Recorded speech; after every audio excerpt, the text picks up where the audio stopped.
At my son's wedding, my new daughter-in-law slammed my face straight into a steaming plate of mashed potatoes. "Go on, taste it, you bitter old crow," she sneered. The room fell into chaos, and then one horrified guest shouted, "She's a billionaire." That night, I made a choice that would alter everything. I'm glad you're here to hear it. Stay with me until the end, and tell me where you're watching from so I'll know how far my story has traveled. I should have sensed the danger the instant I stepped into that glittering reception hall. The way laughter abruptly died down, the hush that followed me like a chill breeze, the darting eyes and whispered words. But I ignored it. I only wanted this day to be perfect for my son Adrian. I wanted him to have joy, even if it meant swallowing the unease settling in my stomach. The ceremony had been breathtaking. Adrian looked dashing in his black tuxedo, tears slipping down his face as Naomi glided toward him in her long white gown. For a fleeting moment, watching them exchange vows, I felt something I hadn't allowed myself in years: hope. Perhaps this marriage would close the gap between my son and me. Perhaps Naomi would be the bridge I had prayed for. I couldn't have been more wrong. The reception was held in the grand ballroom downtown, its chandeliers scattering light across tables dressed in cream linens. I had offered to contribute to the cost, but Naomi had turned me down with her sweet but hollow smile. "We'll manage on our own, Mrs. Langford," she said, her eyes giving away nothing. I was placed at table 14, near the back. Not at the head table where Adrian and Naomi would sit, not even among close family. Instead, I sat with distant relatives and acquaintances who hardly spoke to me, their unease palpable. The night dragged on with endless speeches and dances. I watched Adrian whirl Naomi across the dance floor, her laughter rising above the music. He was radiant, absorbed entirely by his new wife. When had he last looked at me with that kind of warmth? Had he ever? Dinner arrived around 8, tender prime rib, roasted vegetables, and garlic mashed potatoes. I'd barely touched my plate, my appetite gone. Beside me, Adrian's elderly great-aunt Harriet leaned in, her perfume heavy in the air. "You must be so proud," she whispered. "I am." I forced a smile. "Adrian deserves happiness." That's when I noticed Naomi striding toward my table. Her steps were sharp, her jaw tight. Adrian was nowhere in sight. "Mrs. Langford," she said loudly enough for nearby tables to hear. "I want to thank you personally for everything you've done for Adrian." Something in her tone made me stiffen. "Of course, dear. He's my son." Her smile shifted, sharp, cruel. "Yes. And you were such a devoted mother, weren't you? Always working nights, missing his childhood, never there when he needed you." The chatter in the room died instantly. I felt dozens of eyes locking on us. "Naomi, perhaps we can talk about this later." "No," she cut me off. "Now is perfect." Her breath reeked of alcohol. She leaned closer. "Adrian told me everything. How you left him alone night after night. How you abandoned him when his father died. And now you think you deserve to be a grandmother." The words cut like blades. Around us, people pulled out their phones, eager to record the spectacle. "Please, Naomi," I whispered. "Please what?" she snapped. "Pretend you were ever a good mother? Pretend Adrian doesn't still wake up remembering nights he cried alone." I tried to rise, but Naomi pressed her hand onto my shoulder, forcing me down. In her other hand, she held the plate of potatoes. "You want family dinners now, do you?" she hissed. "Then have a taste." Before I could move, she slammed the food into my face. The searing heat burned my skin as the thick mash smeared down my cheek, dripping into my dress. "Taste it, old hag," she screamed. "Taste what a real family feels like." The pain wasn't only from the heat, it was from the humiliation. I sat frozen, covered in food, my dignity stripped before everyone. Gasps filled the ballroom. Guests scrambled for napkins, some shouting for security. And then one man's voice cut through it all. "Oh my God," he cried. "Do you people even realize who that is? That's Evelyn Langford. She's worth over $2.7 billion. Silence. Utter silence. Every head turned to me, the quiet woman in the plain blue dress, now dripping in mashed potatoes. Naomi's face went pale, her hand trembling. I stood without a word and walked out, heels echoing in the hushed ballroom. No one stopped me. But as I reached the door, Adrian's voice rang out, frantic. Mom. Wait. What is he talking about? 2.7 billion. I didn't turn around. I couldn't bear the look I knew I'd see in his eyes. Betrayal, confusion, anger. That night, in my small apartment, scrubbing mashed potatoes from my hair, I made a vow. They wanted to know the truth about Evelyn Langford. They would learn soon enough just how dangerous I could be when cornered. 3 days passed before Adrian called. 3 days of silence, of waiting for the phone to ring. When it finally did, his voice was cold, distant. We need to talk, he said flatly. Naomi wants to apologize. Of course she did, now that she knew who I really was. I'll come to your place, I said. No. Neutral ground. That cafe on 5th. 1 hour. The line went dead. I arrived early, rain tapping against the windows as I chose a quiet corner. When Adrian entered, the light in his eyes from the wedding was gone, replaced with suspicion. Where's your wife? I asked. She's processing, he muttered, ordering a coffee before pinning me with a stare. Is it true, Mom? Are you really worth billions? I had rehearsed this conversation for decades, but now the words stuck. Finally, I answered. Yes. His jaw clenched. How? Where to begin? How do you explain 3 decades of sacrifices, hidden choices, and a life lived in the shadows? It started after your father died, I said softly. You were only 6. He left us with nothing but debts and a funeral bill. I had 2 choices, fight for survival or watch us lose everything. Adrian's face hardened. I just remember being alone. I swallowed the ache in my chest. I worked nights cleaning office buildings. That's where I met Martin Keller. He owned a small real estate firm. He taught me the business, gave me my start. When he retired, he practically handed me the company. Adrian listened, his expression unreadable. I continued. I was relentless. I could see opportunities others missed. Within a decade, I had expanded into residential and international investments. I built an empire from the ground up for you. His voice rose, sharp. And you never thought to tell me? You let me live like we were broke? You let me scrape by on scholarships when you could have sent me to Harvard. I wanted you to live free of greed, free of people using you, I said. I wanted you to find real love, not someone chasing your money. He gave a bitter laugh. Like Naomi? The irony stung us both. I didn't want wealth to poison you, I whispered. I've seen it ruin families, turn children into selfish shells. His voice dropped, but the words pierced. Instead, you made me believe I wasn't worth your time. Do you know what it was like, Mom? Watching other kids get picked up after school while I sat alone, thinking you didn't care. Tears burned my eyes. I cared so much, Adrian. Every sacrifice, every long night, it was all for you. He shook his head. No, it was for your guilt. For your need to prove yourself. You could have chosen balance, but you chose money. Adrian's voice was hard, cutting through me like a blade. He was wrong, but I couldn't tell him everything. Not yet.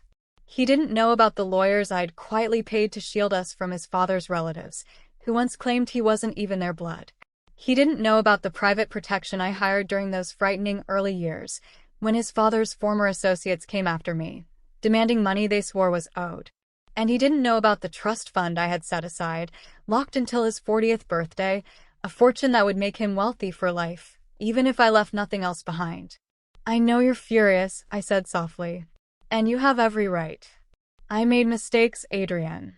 But everything I did was for you. Protect me from what? His voice cracked with contempt. From having a mother who was actually there? The words seared because they weren't entirely wrong. I had been absent, not only in body but in spirit.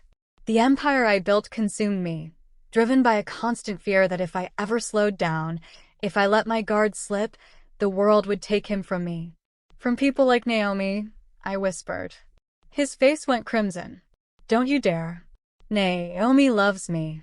Naomi humiliated me in front of 200 guests, I reminded him. She shoved food into my face like I was trash. Tell me, Adrian, does that look like love? She was defending me, he shot back. Defending me from a selfish mother who was never around. And maybe she was right. The words cut deeper than the potatoes ever could. My shoulders sagged beneath their weight. Maybe she was, I admitted. But that doesn't erase what she did, or what she'll try to do now that she knows the truth about me. For the briefest moment, his expression faltered. Doubt flickered in his eyes. But then his jaw hardened again, and I knew I had lost him for now. I need time to process all of this, he said, rising to his feet. Adrian, wait. No, Mom. You lied to me for 30 years. You let me believe we were broke, struggling, while you sat on billions. Who knows what else you've kept hidden? He turned and walked away, leaving me with my untouched coffee and the crushing weight of secrets I'd carried for half a lifetime. Outside, the rain had turned to sleet, icy crystals gathering on the window as my thoughts raced. Adrian was hurt, confused. I could understand that. But Naomi? Naomi was a different matter entirely. The cold calculation in her eyes before that attack. The deliberate cruelty of her words. That wasn't a drunken impulse. It was a plan, which meant she had known about my wealth before that guest revealed it. The question was, how long had she known? And worse, what was she planning now? I pulled out my phone and found the number I needed. Marcus, I said when he answered. I want a full background check on someone. Quietly. Naomi Langford. And I wanted thorough. She thought she could humiliate me, then waltz back into my life now that my fortune was public. She was about to learn what Evelyn Langford did to people who threatened her family. 72 hours later, Marcus's report arrived. 3 thick manila folders landed on my desk with a heavy thud. My coffee went cold as I opened the first one. Naomi Grace Pierce. Born in Dayton, Ohio. 28 years old. Dropped out of 3 different universities. Sporadic jobs. No stable career for the last 5 years. What she did have was a record. A very distinct pattern. The photographs hit me hardest.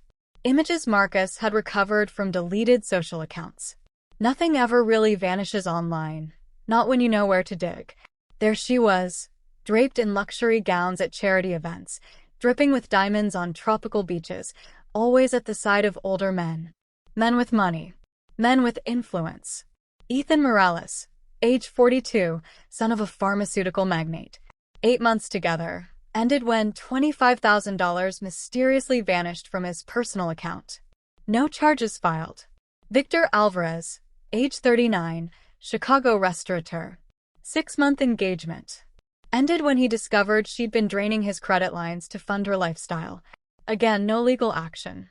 Daniel Quinn, age 35, tech startup founder.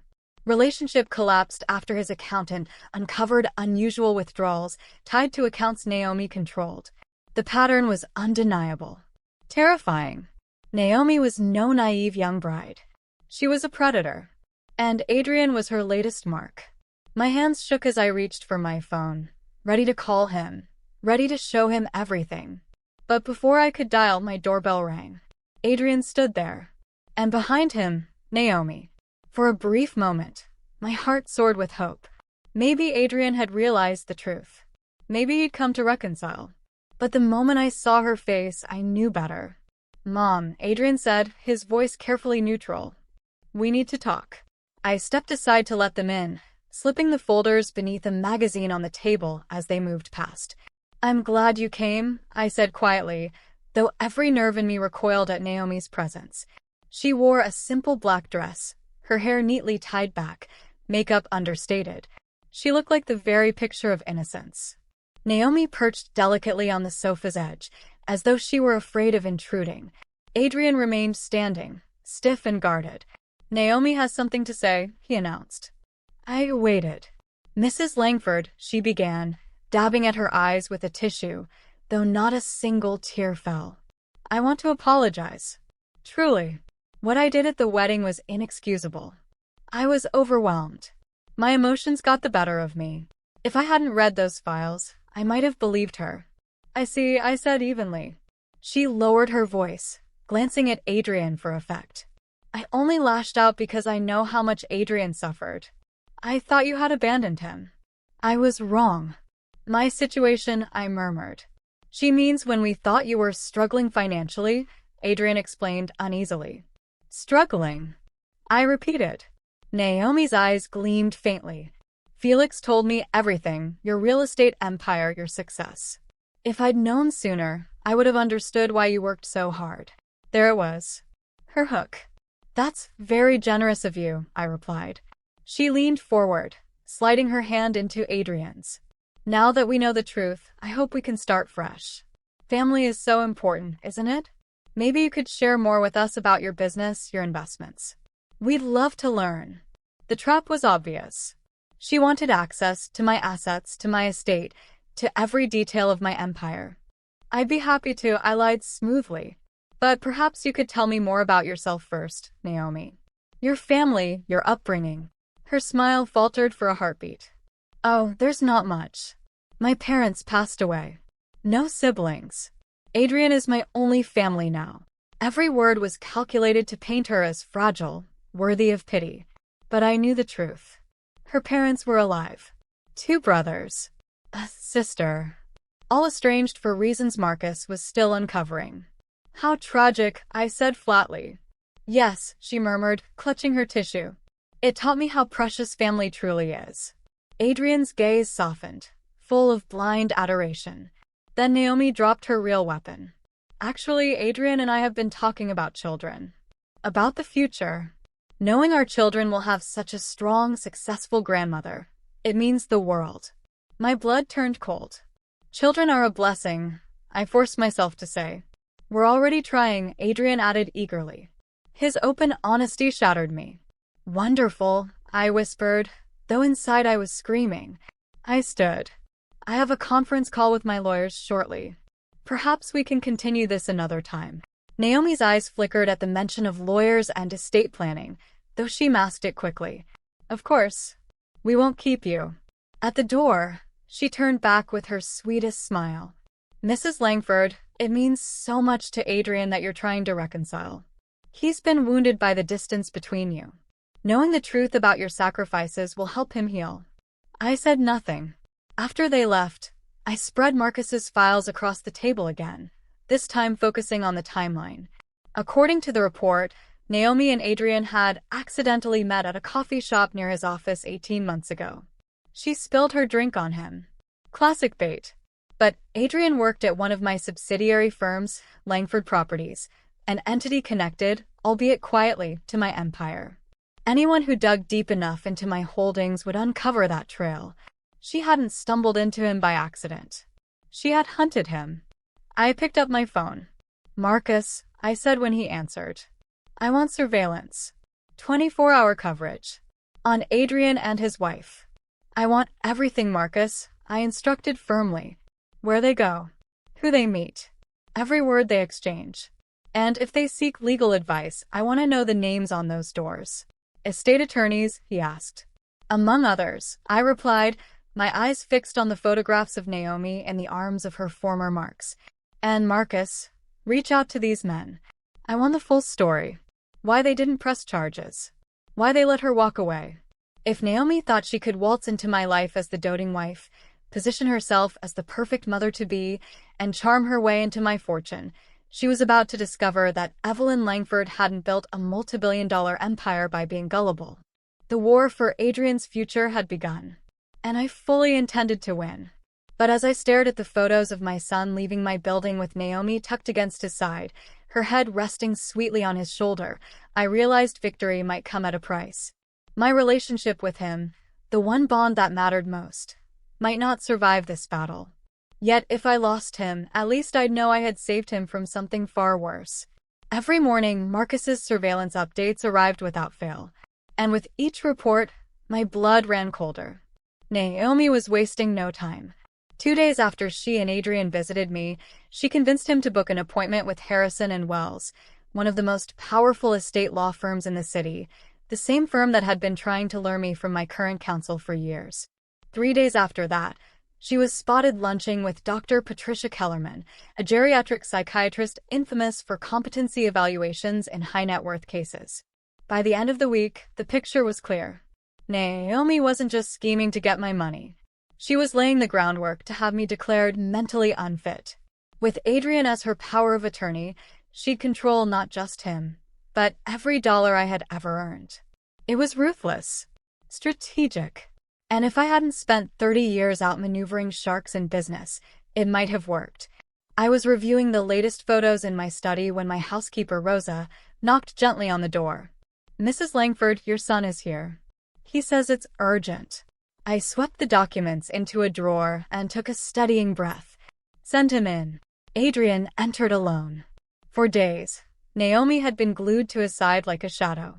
Now he looked different, exhausted, pale, eyes ringed with sleeplessness. "Mom," he said, lowering himself into the chair across from me. "We need to talk. About your health." There it was. The first move. "My health is fine, Adrian," I replied evenly. "Why do you ask?" "Naomi's worried about you. She thinks you may be showing signs. Memory problems." I almost laughed. "Of course. What sort of signs?" He shifted uncomfortably. "She says you mixed up dates during your last conversation. Forgot things you'd already said. You seemed confused." None of it was true. But it didn't matter. Naomi had planted the seed, and Adrian wanted to believe her. "I see," I said softly. "And what does Naomi suggest I do about these supposed lapses?"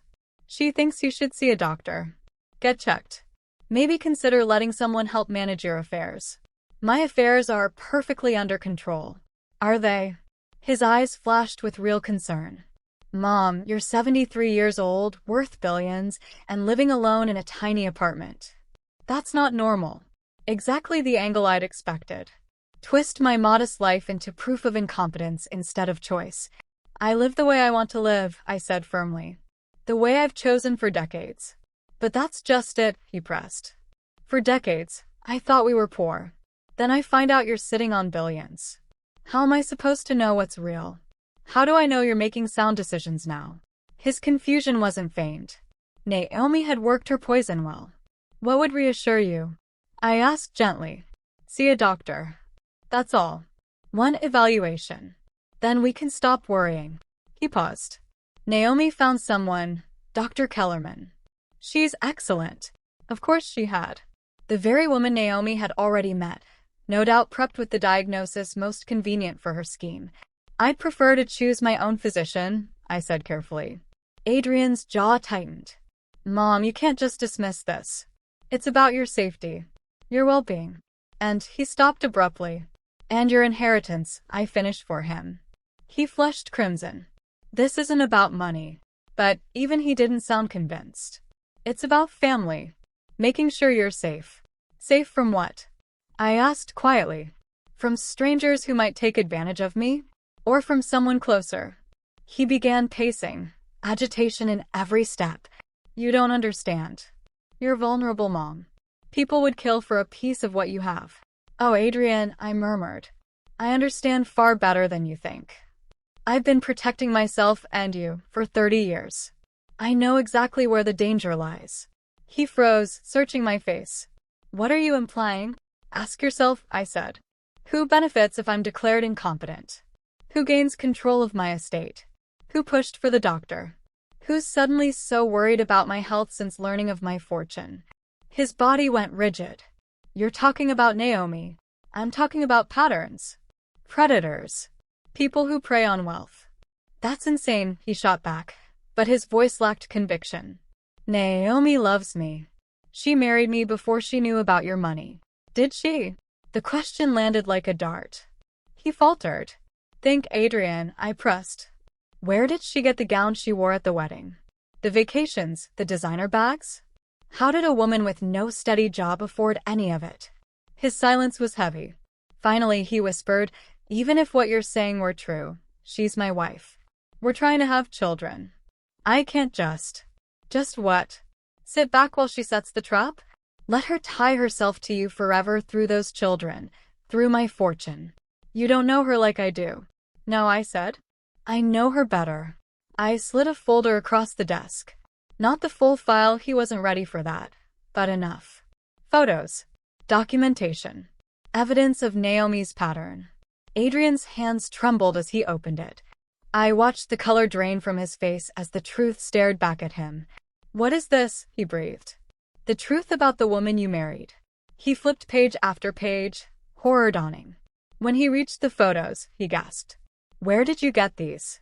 I had her investigated, just like I would any threat to my family. You had my wife investigated? His voice cracked. I had a stranger who attacked me at my son's wedding investigated. I corrected coldly. His hands shook. These men, who are they? Her past. All wealthy. All drained. All discarded. No, this can't be real. I tapped my phone and played an audio clip. A man's voice filled the study. She was perfect at first, said David Morales, one of Naomi's former lovers. Made me feel like the only man alive. But it was all calculated. Every smile, every touch, it was all to make me trust her. And once I did, she bled me dry. Adrian's face collapsed. How long have you known? Since the day after you brought her to me. I suspected at the wedding. But I needed proof. And you didn't tell me? Would you have listened? Or accused me of jealousy? He didn't answer. He didn't need to. What am I supposed to do now? He whispered. That depends, I said quietly. Do you want to save your marriage? Or yourself? I want both. That's impossible. People like Naomi don't change. They adapt. They sharpen their claws. He stood suddenly, clutching the folder like a lifeline. I need time. I need to think. Time is something you don't have, I warned. She's already setting the stage with lawyers and doctors. I know, he muttered. I thought I finally had a family. Someone who loved me. You do, I said, my voice breaking. You have me, do I? His eyes were haunted. Because for 30 years, you lied to me. You call it protection. But was it? I didn't flinch. Yes. Because sometimes protection means becoming the villain in your own child's story. He walked to the door. I don't know who to trust anymore, Mom. I don't know what's real. When he left, the silence pressed in. I stared at the evidence scattered across my desk. Seeds of doubt were planted, but Naomi wouldn't go down easily. I picked up the phone. Marcus, I said. Push the investigation harder. And connect me with someone at the FBI's Financial Crimes Unit. If Naomi has left a trail of victims, I want it followed. If there are grounds for charges, I want them ready. You want your son's wife arrested? I want to save my son before it's too late. Because sometimes being a mother isn't about being loved. Sometimes it's about being willing to be hated, so long as your child survives. 2 weeks passed in silence. Adrian didn't call. Didn't visit. Marcus's reports showed him thinner, more withdrawn, while Naomi pulled the strings tighter. She'd moved them into a luxury apartment, furnished lavishly with money that wasn't hers. She'd paraded him before new advisors, men who specialized in controlling family wealth. The noose was tightening, and Adrian either couldn't see it or refused to. That's when I made my move. On a Thursday afternoon, I called him. My voice deliberately frail, trembling, tinged with the confusion Naomi wanted him to believe. Adrian, it's your mother. Could you and Naomi come to dinner this Saturday? I think it's time we cleared the air. There was a long pause. Mom, are you all right? You sound. I'm fine, dear. Just tired. This whole situation has weighed on me. I think Naomi may be right. Maybe it's time I start making changes. Planning for the future. I could hear the relief in his voice, as though I'd finally surrendered. Of course. We'll be there. What time? 7 o'clock. And Adrian, I let my voice tremble. I want to discuss my estate planning. I think it's time I trust family to help me make those decisions. After hanging up, I called Marcus. Saturday night. I need the apartment wired. Cameras, microphones, every angle covered. What are you planning? He asked. I'm going to let Naomi condemn herself with her own words. Saturday evening came, gray skies weeping drizzle against the windows. I spent the day preparing, not just the food, but my role. Loose clothing, poorly applied makeup, hair left slightly unkempt. I needed to look like a woman slipping into decline. When they arrived, Adrian looked tense, eyes darting nervously between me and his wife. Naomi, however, wore triumph-like perfume. Dressed elegantly but modestly, she radiated the air of a dutiful daughter-in-law. Mrs. Langford, she cooed, clasping my hands. You look exhausted. Are you feeling well? Oh, you know how it is at my age, I said, letting my voice waver. Some days are better than others. But having family here, well, that helps. Dinner was pot roast, Adrian's childhood favorite. But I had intentionally overcooked it, the vegetables limp, the gravy too salty. Subtle proof of fading competence. This is delicious, Mom, Adrian said loyally, though his forced smile betrayed the taste. Is it? I wasn't sure. Lately I've been getting recipes wrong. Why, yesterday I put sugar in my coffee 3 times and didn't even remember doing it. Naomi's eyes glistened with interest. That must be difficult. Have you thought about getting help? Maybe someone to manage meals or finances. I pushed food around my plate, feigning confusion. Oh, the finances especially. All those accounts and numbers. It's so overwhelming. Husband and wife exchanged a look. The bait was dangling. Maybe we could help, Naomi offered sweetly. Adrian's always been so good with numbers. Haven't you, darling? Adrian nodded, hesitantly. If you'd like, Mom, I could review your portfolio. Just to make sure everything's sound. Would you? I sighed, reaching across to pat his hand. That would ease my mind. Then, with a tremor in my voice, I added, You know, I've been thinking about what you said earlier. About seeing a doctor. About getting my affairs in order. Naomi leaned forward, unable to hide her excitement. Really? I've scheduled an appointment with Dr. Kellerman. And I spoke with my attorney about changing my will. That's wonderful news, Naomi said warmly, her eyes gleaming. What kind of changes? I let my face crumple, as if shame overwhelmed me. I've been such a terrible mother. Always working, never present.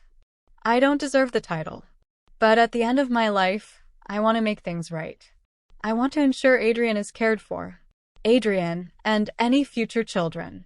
What are you saying? Adrian asked softly. I want to transfer most of my assets now, while I can still choose to. Dr. Kellerman says it's wise for people my age to hand things over before confusion sets in. Naomi nearly glowed. That's incredibly wise, Mrs. Langford. So many elderly people wait too long. I was thinking of moving 60% of my liquid holdings into a trust. Adrian as the primary beneficiary. And you, Naomi, as co-trustee. Adrian gaped. Mom, that's hundreds of millions of dollars. Money I should have shared with you long ago, I whispered, dabbing at my eyes. I was selfish, always chasing more when I should have been building family. Naomi's smile was radiant. Felix, your mother is showing such clarity. This is a beautiful step forward. Adrian wavered, but I pressed firmly. I'd like the paperwork started this week. My evaluation is Tuesday. I want everything signed before then. Why before? He asked. In case the doctor finds something wrong, I said, lowering my eyes. If my judgment fails me, I want proof I made this choice while I was still myself.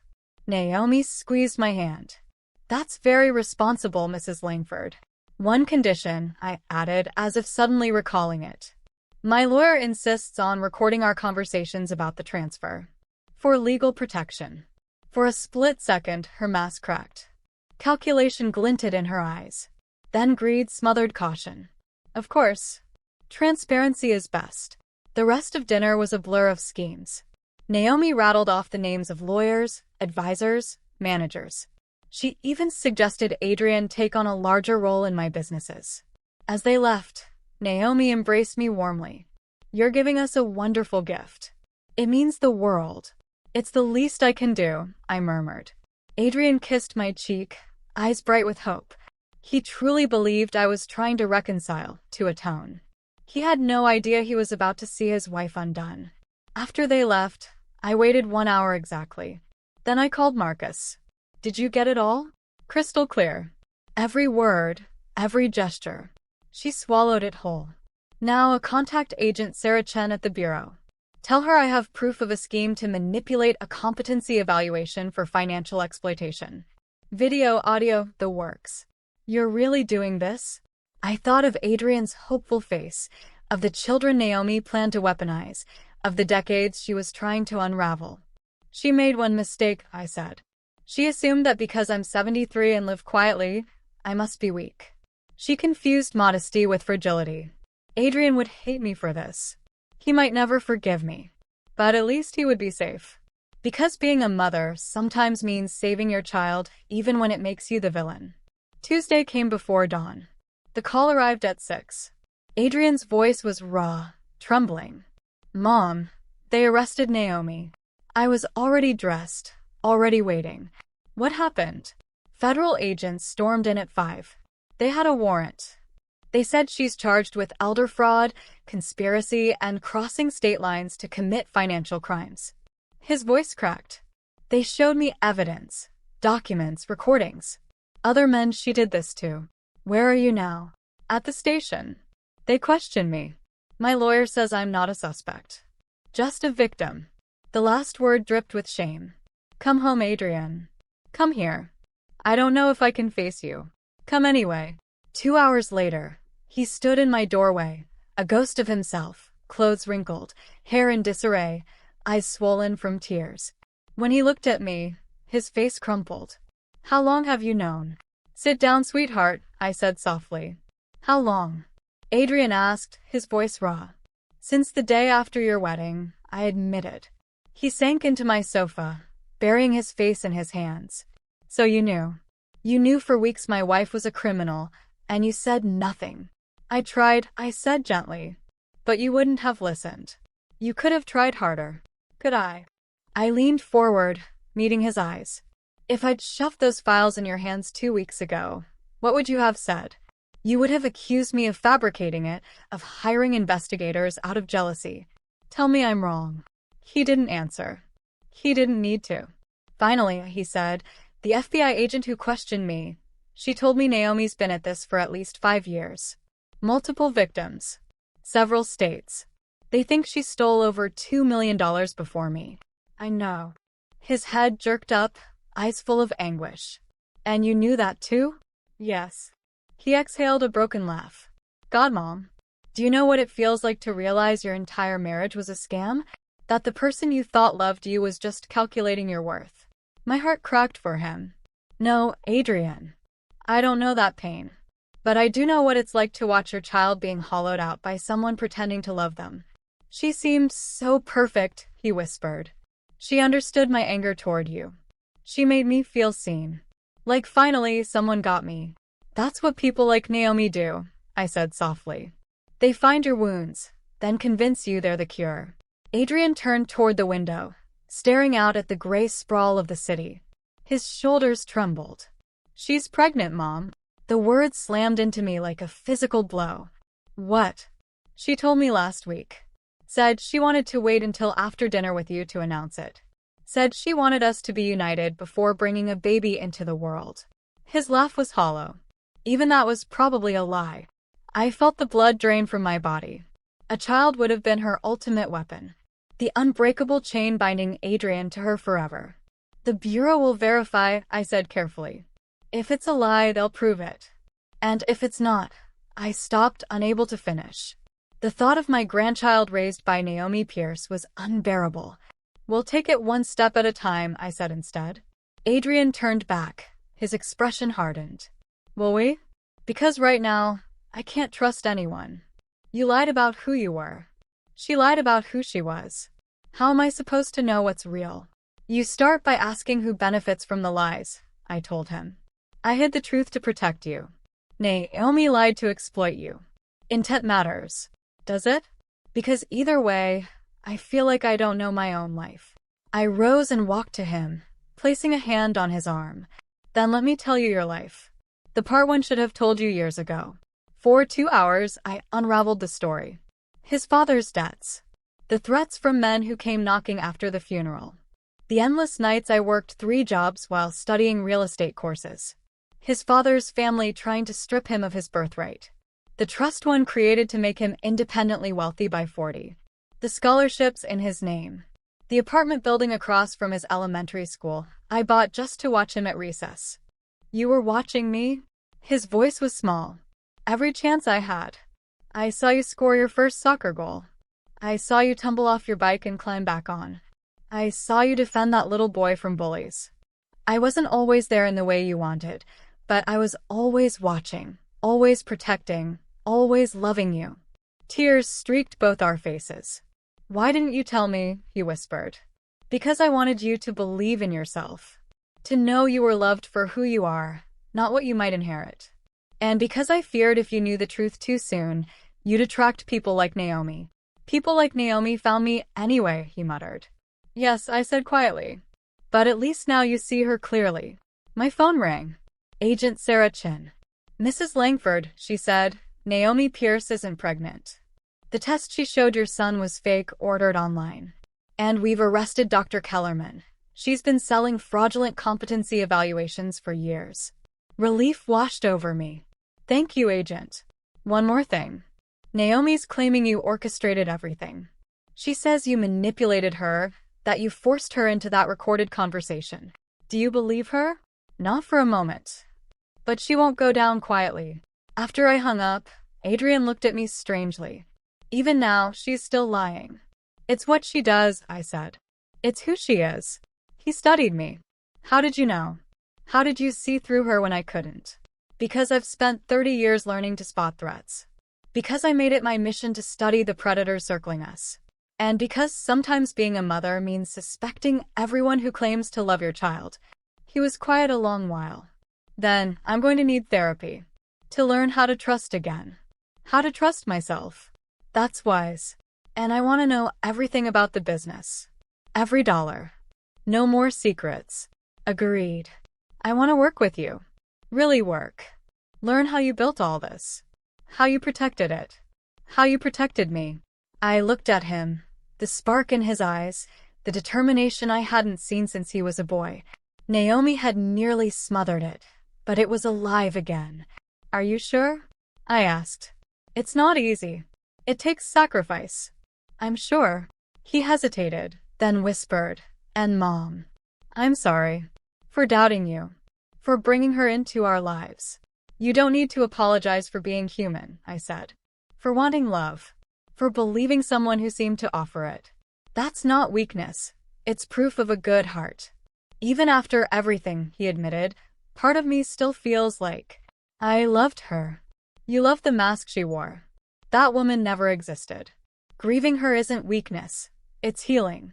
6 months later, Adrian and I sat side by side in what was now our office, reviewing quarterly reports. He'd poured himself into the business, his energy redirected from pleasing Naomi to building something real. The Portland development is ahead of schedule, he reported. And the sustainable housing project already has more investors than we projected. Good. And the scholarships. Fully funded for the next decade. Over 200 students supported. I watched him. This son I had feared lost, now steady, determined, thriving. For the first time in years, I felt peace. Adrian, I said softly. Everything I did, all the choices, even the mistakes, it was all worth it for this moment. He looked up and smiled. I know, Mom. And now, for the first time, I truly understand. Naomi was sentenced to 8 years in federal prison. Dr. Kellerman lost her license and faced her own charges. Adrian had their marriage annulled, wiping clean the stain of what had never been real. But more importantly, we had rebuilt what mattered, our bond. Not the fractured mother and son we once were, but the family we were always meant to be. Because sometimes the greatest act of love is letting your child hate you until they're ready to see the truth. Sometimes protection means being willing to play the villain. And sometimes, if you're very lucky, they'll come to see that the villain was the hero all along. What's next? Adrian asked, stacking his reports. I gazed out over the city, over the empire we were shaping together. Everything, I said. We build everything. Now I turn to you, listening to my story. What would you have done in my place? Have you faced something similar? Share your thoughts below. And before you go, I've left 2 more stories on the screen, audience favorites you won't want to miss. Thank you for staying with me until the very end.